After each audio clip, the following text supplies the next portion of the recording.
Hello, welcome back. On this episode of the Mindful Money Podcast, I'm chatting with Tatiana Tsoir. She is a CPA and an MBA, and she's the author of Dream Bold, Start Smart, Be Your Own Boss, Make Money Doing What You Love. She coined the term almost preneurs and helps artists, moms, creatives, and freelancers figure out how to make a living doing what they loved. And this is just perfect for this season of the Mindful Money Podcast, where we're talking about earning. We share this belief that freedom lies in entrepreneurship. Tatiana, welcome to the Mindful Money Podcast. Thanks so much for having me on. I'm excited to have you here. So where do you call home? I'm in New York, in a suburb of New York City.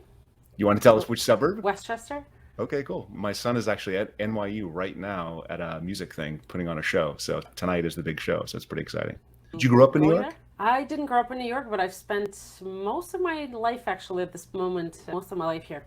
I originally came from Belarus and I was 19, so now I've gotten to a point where over half of my life I've spent in the United States and New York City suburbs. When you were growing up, was there entrepreneurship in the family? I mean, what did you learn about entrepreneurship and business growing up? So both my parents were doctors by education, but in the Soviet Union, because it was socialistic medicine, doctors were making less than janitors.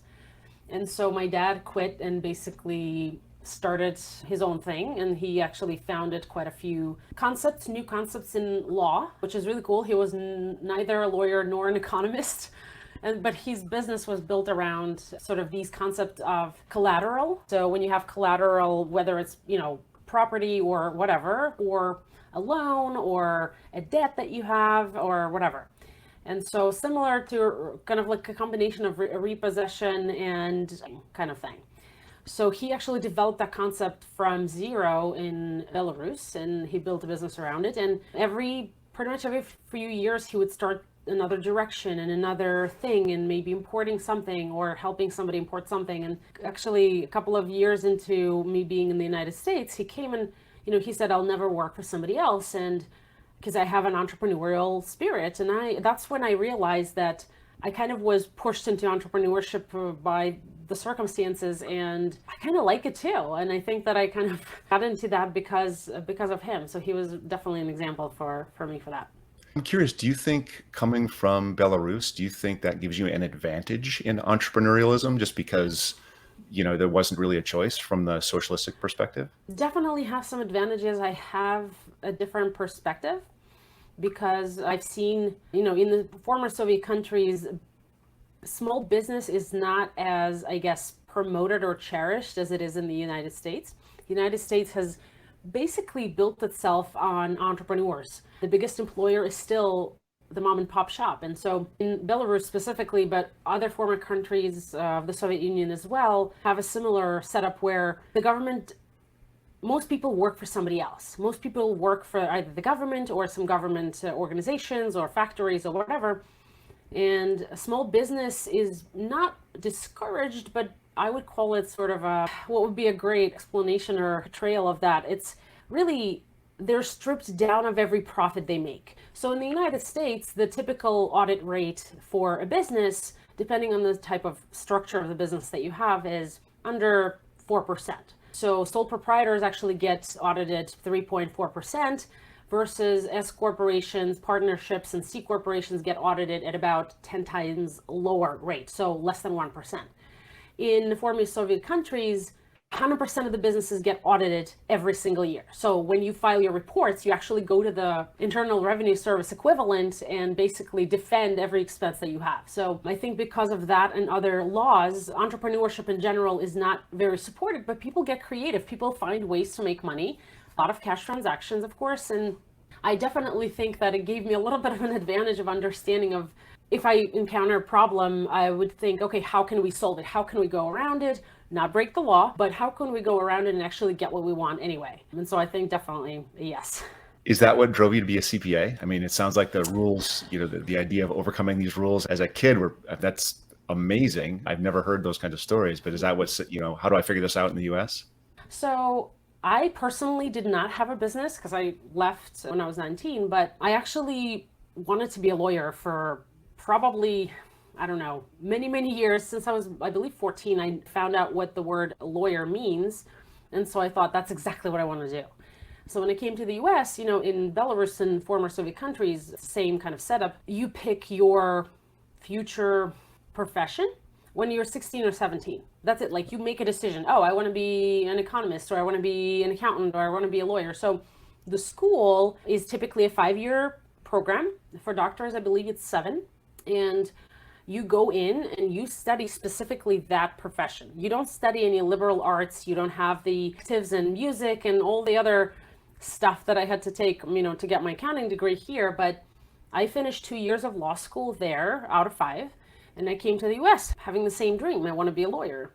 But, in the US, I had to finish the bachelor's first so I could go into law school. And kind of as I was picking a major during my bachelor's, I thought, okay, what major will give me a skill and will allow me to support myself financially, because there was nobody to support me. My parents couldn't afford to support me from Belarus, and so I had to kind of find my own way. And I decided, what, I'm already doing some bookkeeping tasks. Why don't I pick accounting? And it will give me a skill, and it will carry me through my bachelor's and law school financially. And so I can live and not have a ton of debt. Because I went to a City University of New York school, so I had very little debt. I got a lot of scholarships and other stuff. And basically, what was beautiful about that journey, I think, was I was studying at Hunter College, and Hunter College is a part of CUNY. Typically, if you want to be an accountant, you go to Baruch. And at some point, I wanted to switch to Baruch College, but I didn't. And I'm actually glad that I didn't, because at Hunter, professors were really invested in your journey, your life journey, your career journey, and they brainwashed you. They said, well, you're already majoring in accounting. You might as well sit for the CPA exam. And I thought, I might as well.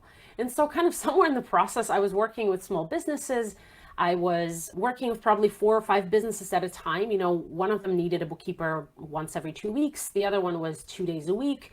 And so I filled up my schedule, but built it around my school so that I could take the professors that I wanted and stuff. And kind of somewhere along the way, I fell in love with numbers, with small businesses, and I saw how powerful a bookkeeper and accountant can be as a support system for the small business. And I kind of abandoned my dream of going to law school because there's no point anymore. I love what I do. So at what point, or it sounds like you're 19, you're in college, you're studying to be an accountant. At what point did you go, oh, I'm running a business?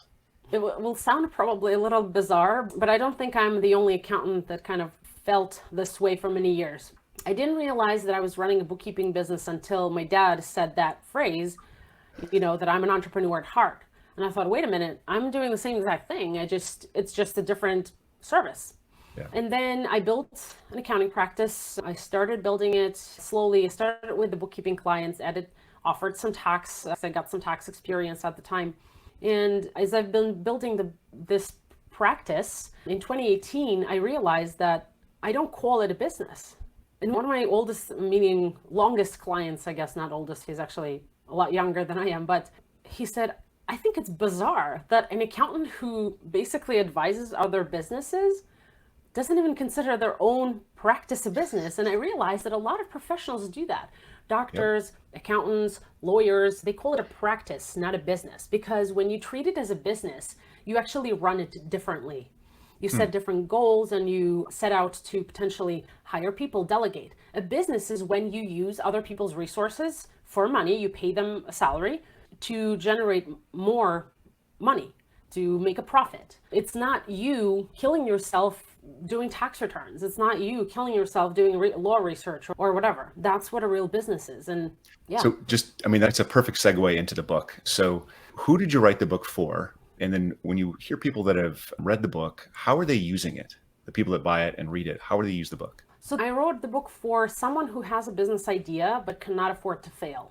And so when I was writing the book, I had moms and creatives in mind, even though there are many other people, working women who want to be their own boss or whatever, who can use it. And the idea was that this book came as a result of 15 years of experience working with small businesses and seeing their ups and downs. And I was privy to the most intimate part of it all, the finances. And so how people make decisions, how small businesses decide to move forward. And a lot of it has to do with emotions. A lot of it has to do with emotional decisions, which is not always the right choice. And when people who really have this idea of, I don't know yet what I want to do. Maybe I have a few ideas, maybe I have a few thoughts, but I really am scared that I'm going to invest my money into it, if I have any money, or invest my time and I'll fail. Because the statistic, 50% of businesses eventually fail. 20% of businesses started every year, 1 million businesses get started every year, 20% of them fail within the first year.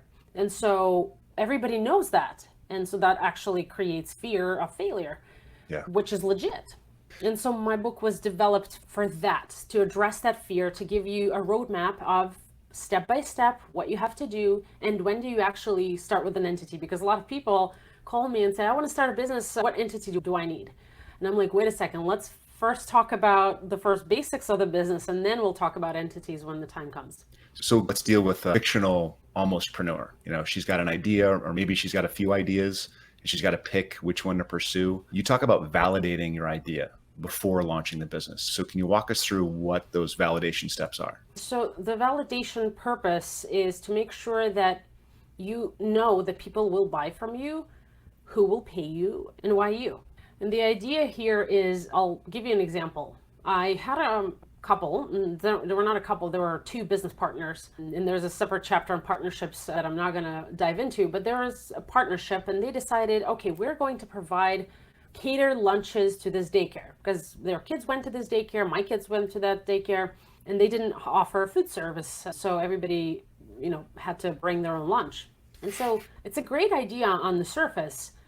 But the problem is that if they spent the time calculating what it would cost, what the time investment would be every week to cook those lunches, to deliver those lunches, they would have never started that business. Eventually, they did kind of wind it down, and what they realized was that in 2 years that they've been working, sweating in the professional kitchen, because you need a professional kitchen for the food permit, they actually made $3,000 each for 2 years of work. And so had they done that work ahead of time, this wouldn't have happened. Yes, the business wouldn't have started, but it also wouldn't have failed. So they just spent the money, spent a lot of their time, created a lot of stress for themselves for nothing. And so business model talks about kind of how your business is making money. How an accountant, for example, having a practice, you sell your professional time for money, and that's it. But it's not really a business. A business is you hiring a number of accountants who serve your clients, where you can get time efficiencies and money efficiencies, and people buy it because they need an accounting service. So it's like you're validating the potential outcomes based on reducing your input, increasing your time, using capital resources, using other human resources to measure. So when you think about that, what sort of time frame do you put that in? I mean, do you want, because starting a business is risky, you've already said that. Do you want to see some kind of hiring path, or understand that hiring path up front? Because I didn't do it. I didn't build mine that way. Like, I didn't build mine thinking I was going to hire. I ended up hiring, and and you're right, you get the leverage from hiring. It's much better when you hire. But when you're thinking about launching, are you actually thinking about hiring and when that's going to come? It's part of the process, but it's not the first step. It's probably like the third or the fourth step. And the reason there isn't sort of an exercise or an idea for an organization chart in the book, where I talk through why you need to think about it. And it comes from my own experience. So my husband has had his career track where he worked for large companies, telecommunications. He was a manager. He was promoted 3-4 times a year, had 200 engineers working under him. But he said that when people work for you, when you have people working for you, their problems become yours. And so kind of intuitively, I thought, you know what? I don't want to hire ever. Nobody. Like, I don't want it. And so for many years, I've ran this practice, basically killing myself, doing everything. Me too. Done that. And it sucks. I mean, it kind of didn't suck because I didn't have to manage anybody, but it kind of sucked because I was never free. And so I was reading this book for accountants. It was called Get Paid What You're Worth. Phenomenal author. She has a tax planning institute where I got trained and stuff. And she wrote this phrase that, if you never delegate anything, you will never be free. And I thought, damn it, I will never be free. But that's the opposite of what I want. And so that's when my mindset shifted, where I decided that I need at least an assistant. potentially trainees so that they can learn some of the things like bookkeeping, like maybe some data organization, like document organization or whatever. And that's why I actually created that exercise, because I was going through business coaching and technical tax planning coaching at the same time. And the business coaches gave us this accounting firm org chart, and they were like, okay, write down which tasks do you want to keep doing and which ones do you want to delegate. And when I wrote it out, I was like, okay, I like to do tax planning, but that's about it. And so for me, it was like an eye opener, because I realized that first of all, I'll never be free also. But second of all, you have to think about it, even if you're just one person, because if that's what you want, you can end up hiring a bunch of people for different things just because you need to plug the holes. Instead, if you have a system and you know exactly what you want to do or keep doing, and then what others can do, then it's a much better approach. Yeah, for sure. I mean, I identify with everything you said there. It took me a while to hire that first person, and then I did it wrong, so I had to hire somebody else. So that, yeah, totally. Once you have your idea, you talk about needing to know your numbers. Is that something as simple as what gets measured gets done, or is it more than that? I think it has to be at least, a lot of people are intimidated by numbers. And so I say that it has to be at least a back of the napkin calculation. What's the initial investment? Do you have that money? If you don't, how do you get it? Do you look for an investor? Do you look for a bank loan? Like, what's the process there? And also, every investor or bank loan or whatever, or even yourself, would ask you, what's your business plan? How much do you expect to generate monthly? Best case, worst case scenario, that kind of stuff. And what would the expenses be? And it has to be fairly granular for you to get somebody else's money. But people don't do it for their own money. If they have their life savings and they want to invest it in the business, they don't run this calculation, which is something I want to change. Because it doesn't have to be calculus. You don't have to know high-end math, the stuff that I've learned in high school. You don't need to know that. It's done for you by a calculator or a computer. You just need to understand whether you're going to be profitable or not, and also whether you're going to be able to sustain yourself on that profit. If the profit is $50 a month, then for me, it's not worth the effort. Right. One bad decision, one bad month, and that's it. You're in the negative. So that's kind of where the run the numbers comes into play. And are there specific metrics that you recommend for general metrics for every kind of business? Or, I mean, you talked about the business that's doing lunches for the school. You also talked about a tax practice or a professional practice. Are there different metrics that fit different businesses, or what do you recommend there? I recommend starting with at least a profit and loss statement split by month. How do you see bringing money in, and what expenses do you see coming out of your bank? And some businesses have less of an overhead, some have more. Physical stores and storefronts will definitely have much more of an investment. You will need to invest in renovation or whatever, and plus potentially a security deposit for rent.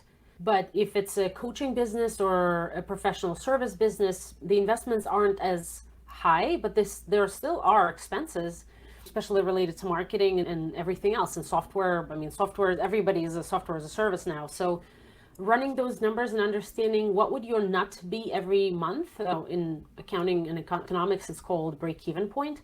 How much do you need to really bring in of cash every month so that you can pay your expenses, is just the basic calculation, first step that you need to know whether it will make sense and is it realistic. And what goes in that calculation is a projection of sales, which means there's a projection of the number of potential contacts you have and sort of a percentage close ratio and all of those sorts of things. And do you actually recommend mapping all of that out before you invest and before you open the door? Definitely, at least a dirty version of that.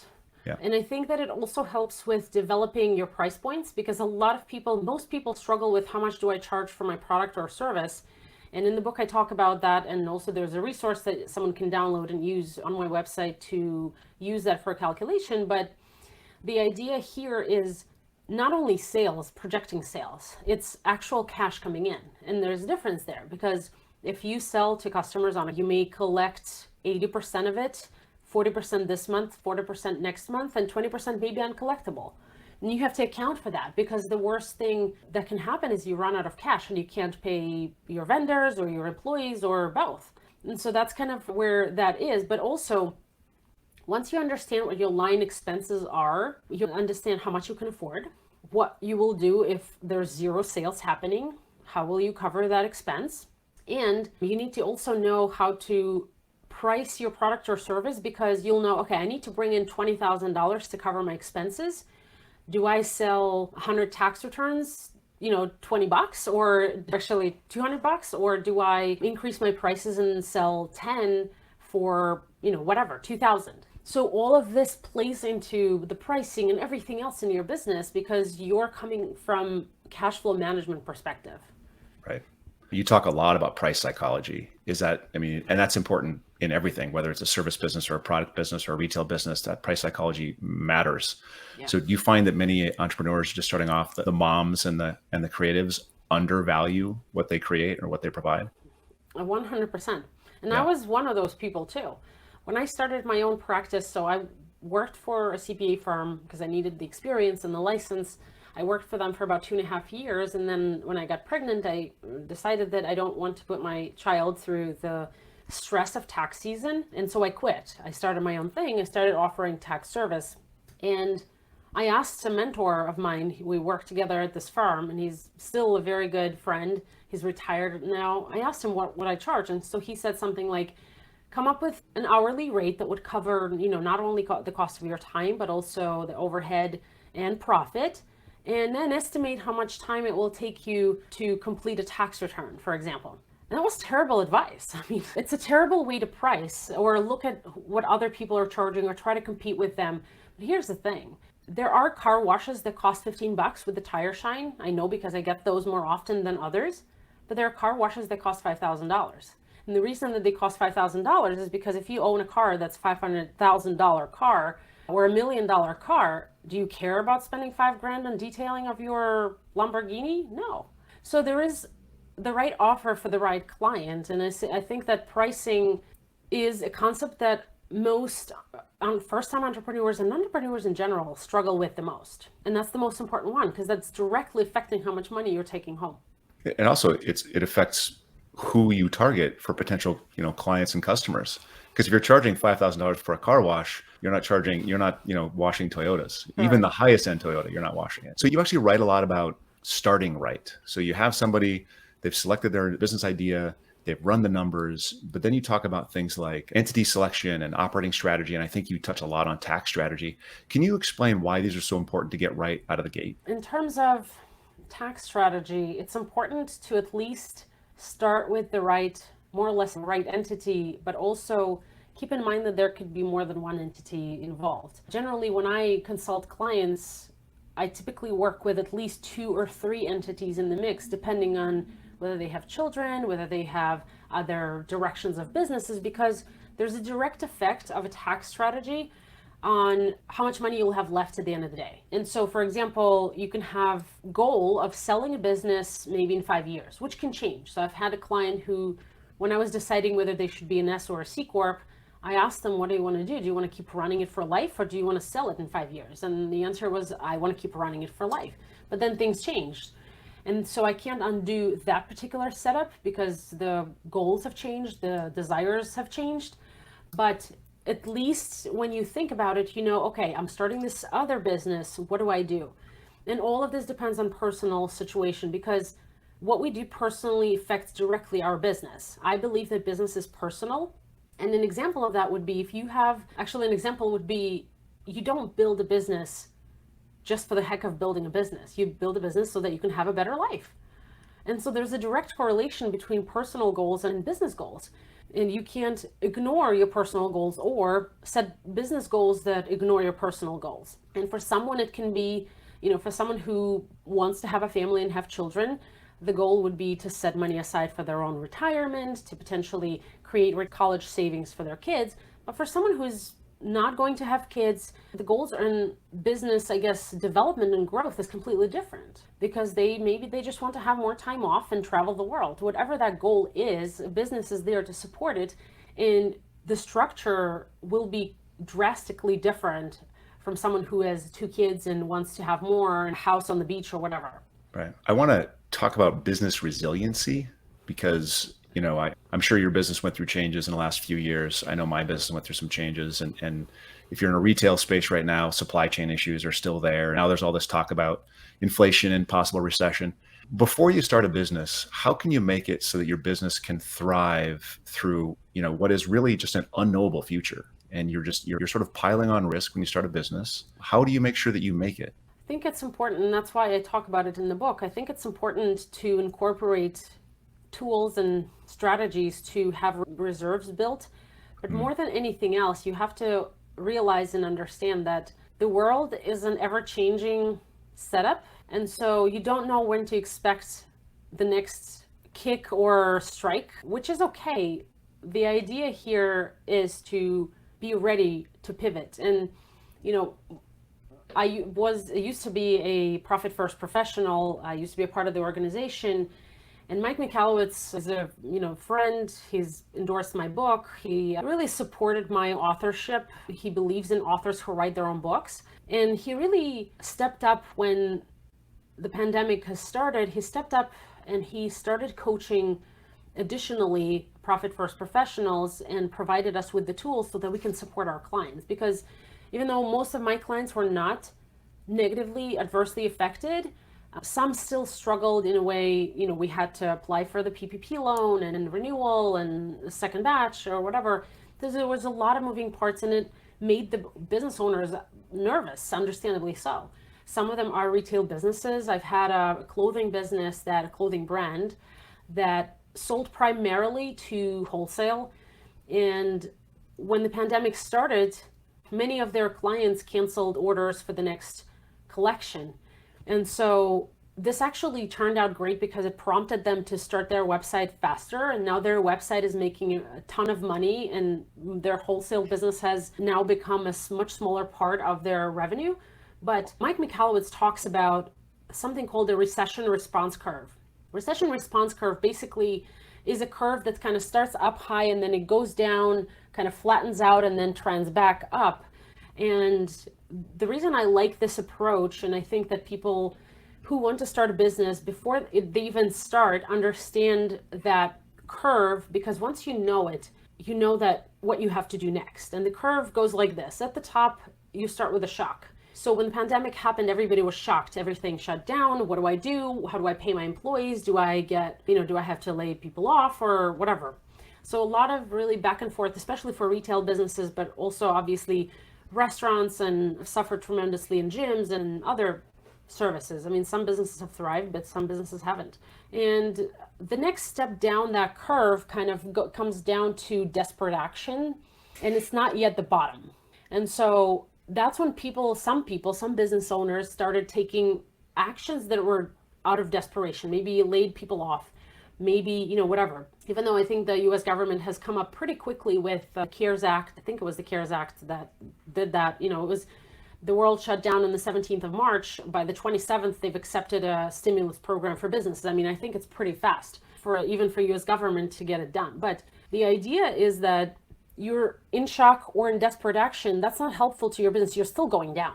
Right. And so the bottom of that curve is called an evaluation stage. This is when you evaluate what options you have, what's going on, what form of help is available, or whatever. And then slowly you kind of start moving up to deliberate action, and then eventually coming back up to where you were. So the idea for anyone starting a business is to skip the shock, or I guess move through the shock stage and the desperate action stage as quickly as possible to the evaluation stage. Because there were restaurants, even in New Jersey, which I'm not in New Jersey, but Mike Michalowicz is, so that's how I know. Restaurants who said, okay, we cannot have people in the restaurant, but how can we deliver the food? The next step back of that would be, how do we give them the recipes and maybe do a cooking class over Zoom? How do we still stay in business and make money despite what's going on with everything? Yeah, I love that. And some might call that, I might call that the mindful response curve, the whole idea of, let's reflect and think this through and then make intelligent decisions instead of just the knee-jerk, terrified response decisions. Are you pivoting your business? I mean, have you gone through some changes in your business? Because it looks like you're doing more content, you're writing more, you're building some courses. And is that like multiple sources of income? Is that the goal? Is it flexibility? What is it you're trying to create? I'm actually trying to create too many things at once, but I think it's okay because I'm kind of now identify as a serial entrepreneur. But first of all, I now believe that having more than one stream of income, more than one business is the best. Even if you work full time for somebody else, having a side hustle that brings you extra cash is great because you don't know, again, what the next day will bring. And we've already seen through the pandemic that things have shifted so much that it would be silly not to take advantage of the opportunity that you have to own another business or whatever. My second business, beyond my tax practice, tax and accounting advisory practice, has been the author business. And I'm working on a second book. I have ideas for a third and a fourth book. And so that's an ongoing thing. And it's not something that, happens in a month. And this first book came out, it took me 3 months to complete a first draft. And the reason it was so fast is because I've had, by that time, 15 years of experience and 15 years of client stories. The second book, I don't have that anymore because I've kind of already created or put that all in the first book. But the next one is the next step. And so I'm working on that. So that's the second business. And then third business is what I found. I found a couple of needs in the industry, and also in just generally, people can read my book and have a roadmap. They don't need anything else, but some people need extra support. And so I offer coaching as a separate business because what I found more recently, as I went through business coaching a couple of years ago, what I found was the few things that I wanted to do was tax planning and coaching clients. Those are the only things that I was interested in doing because they're fun. I have so much experience. I've seen businesses from a variety of industries, and I've seen how decisions were made and how those decisions resulted in positive or negative consequences. And so because of that, I already have a sense of where this is going when someone tells me, oh, I want to open a business that's this. And then I ask the right questions, and people really either abandon that idea or they actually go through it, but it's in a more intentional way, I guess. Yeah. That business is the one I'm growing. I'm actually launching a training for women to get trained as bookkeepers. And the reason is that because I found in my practice, I started out as a bookkeeper and then I became a CPA. And I know bookkeeping really well. But the problem is that people who learn the software think they're bookkeepers. And then people like me have to curse through tax season because the bookkeeping is bad. And so I decided to fill the void and create a training that trains them on exactly what I think they're missing, because I remember when I was doing it, I was also learning accounting. And so for me, it was a direct connection between theory and practice.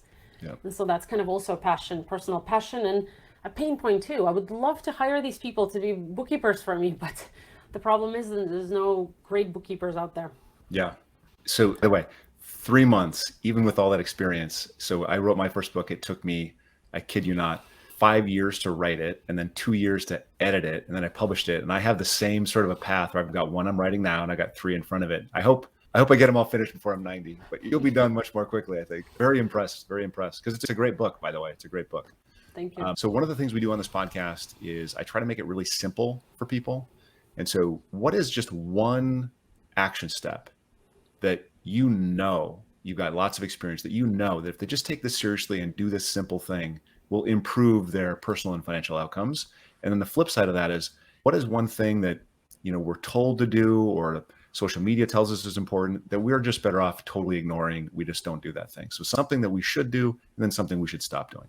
It's my personal, belief that too many entrepreneurs build on just the vision alone, so just the right side of the brain, and don't support it by numbers. And so the one thing that anyone can and should do is don't fake it till you make it when it comes to money, numbers, and taxes.